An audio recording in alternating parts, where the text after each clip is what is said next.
Boker Mevorach les filles, j'espère que vous êtes en pleine forme, Bezrat Hashem. On continue puisque j'ai été coupée, j'ai fait un audio trop long, le dernier cours, le précédent cours sur justement les angoisses. Et donc je me permets de doubler la dose aujourd'hui avec les d'Akadosh Baruch Hu. Comme ça vous aurez la suite. Et donc on est parti d'un postulat de base extrêmement important que de la même façon, je disais un passage que vous n'avez pas entendu. En adam no kef etzba o milemata. Imlo gazro alav milemala.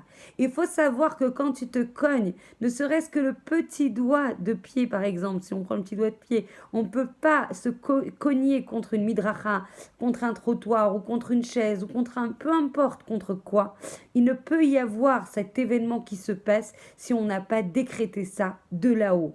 Donc, Calvachomer, si on ne peut pas se cogner le petit doigt de pied, et d'ailleurs, ce matin, je me suis cognée.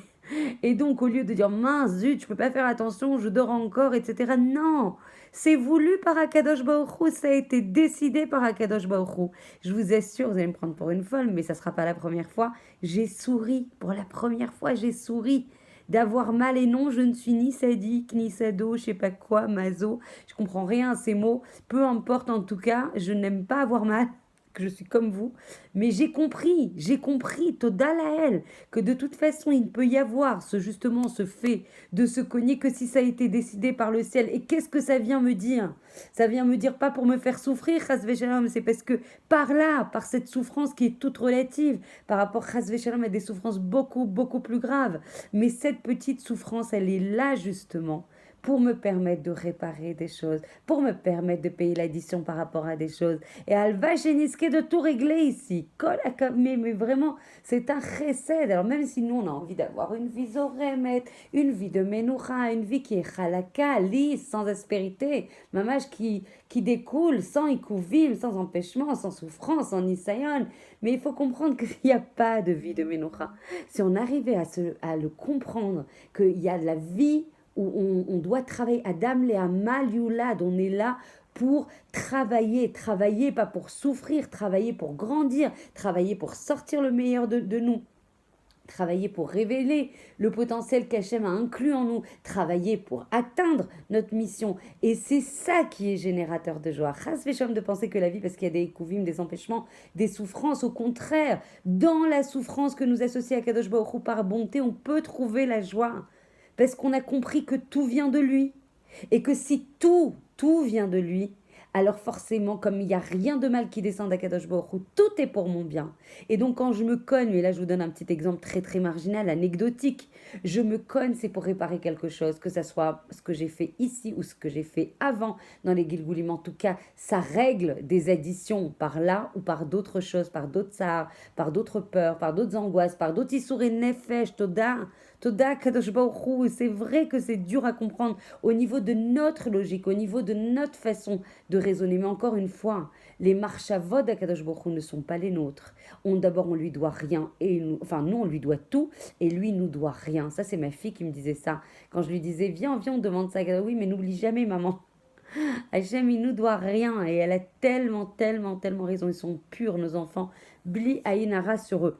Donc en fait, on va comprendre que le moindre petit tzad qu'on va faire les matins ne peut se faire que s'il y a eu une xéra milémala. Et tout est fait de manière extrêmement, avec beaucoup, beaucoup de justice au gramme, au milligramme près pour que ça soit les tovatenu. Et d'ailleurs, plus on accepte les issourim qu'on va recevoir, et même si on ne les veut pas, mais s'ils arrivent, eh ben, il va falloir les accepter avec joie, avec ava, avec emuna, parce qu'ils ne sont là que pour nous permettre d'avancer, que pour réaliser notre tachlit. La Netzar, vous comprenez ce que c'est? 70 ans de vie, ça passe que RF Ain, ça passe comme un clin d'œil. Vous imaginez, vous mettez 70 ans, 80 ans, 90 ans, 120 ans, Bezrat Hashem, versus l'infini, versus l'éternité de notre vie, la vraie. Donc tout ça, ça ne passe que pour nous tester, pour nous raffiner, pour nous permettre d'avoir les plus grands srouillottes, les srouillottes éternelles, les srouillottes de profiter, de comprendre, d'être à côté. Waouh, je suis très émue, mais je crois que si on avait conscience, les hâtes, et qu'on remplissait notre date de plus en plus, et qu'on la mettait en lien, ce date, ce savoir, avec la réalité qui nous intéresse et dans laquelle on s'inscrit, mais on aurait cette vie de Menoucha. Parce que même si la vie de Menoucha, c'est pas forcément qu'il n'y a plus d'épreuves, il n'y a plus d'empêchements, il n'y a plus de Yissourim. La vie de Menoucha, c'est Menoucha Tanefesh. Je sais que je me remets à Kadosh Baruch Hu, et je sais que lui qui m'aime plus que tout, que lui qui a toutes les rolottes, toutes les capacités, tous les biens, tous les moyens, et qui a mal quand j'ai mal, mais à qui je peux plus faire confiance qu'à Kadosh Baruch Hu. Des fois, en fait, on se trompe. Voilà, je suis de nouveau émue. On se trompe complètement, on va se lier, on va demander de l'aide, et c'est marqué, en fait. Alvaïché, qu'on ne soit pas tlouim, qu'on ne soit pas dépendant des dons, en fait, d'hommes de chair et de sang, et qu'on soit uniquement tlouim, dépendant de toi, Kadosh Baruch Hu. Alvaïché Niske, qu'on comprenne qu'il n'y a rien à part lui, il n'y a rien. Et donc, en fait, on va se poser la question dans la suite de nos cours, mais comment c'est possible qu'il y ait autant de choses alors que dans les générations, autant de Issouré Nefesh, alors que dans les générations précédentes, les gens ils vivaient dans la Haniout la plus extrême, ils avaient beaucoup de difficultés, il y avait des maladies parce qu'il n'y avait pas les vaccins, etc. au niveau physique et tout. Et malgré tout, il n'y avait pas autant de Issouré Nefesh. Et le Rav Lugassi, qu'Hachem lui donne la Richut Yamim, Bezrat Hashem, Amen ve Amen. Le Rav Lugassi va donner une explication magnifique sur la base du Chafetz Chaim. Il va dire, il y a une quantité, au moment de la Bria, Akadosh Baruch Hu, il a envoyé une quantité, une kamout de Yisurim. Il a envoyé un tiers de cette kamout, de cette quantité, quand on a passé avec les Avot et avec Galut Mitzrayim. Il y a eu un tiers de ces Yisurim qui sont descendus dans le monde. Il y a eu un tiers avec l'Inquisition, avec la Shoah, Be'ezrat Hashem, qu'on puisse retrouver tous ceux qui sont morts en Kiddush Hashem. Vraiment, c'est un sujet très touchy. Et voilà, donc il y a un tiers en fait qui est de Kamout, de quantité de Yisurim, qui est descendu en fait pendant ces périodes très noires de l'histoire et qui, même si on ne l'entend pas aujourd'hui d'un point de vue logique, ont donné du bien. Mais ça, c'est d'autres sujets, on n'en parlera pas forcément aujourd'hui, on n'en parlera pas du tout aujourd'hui.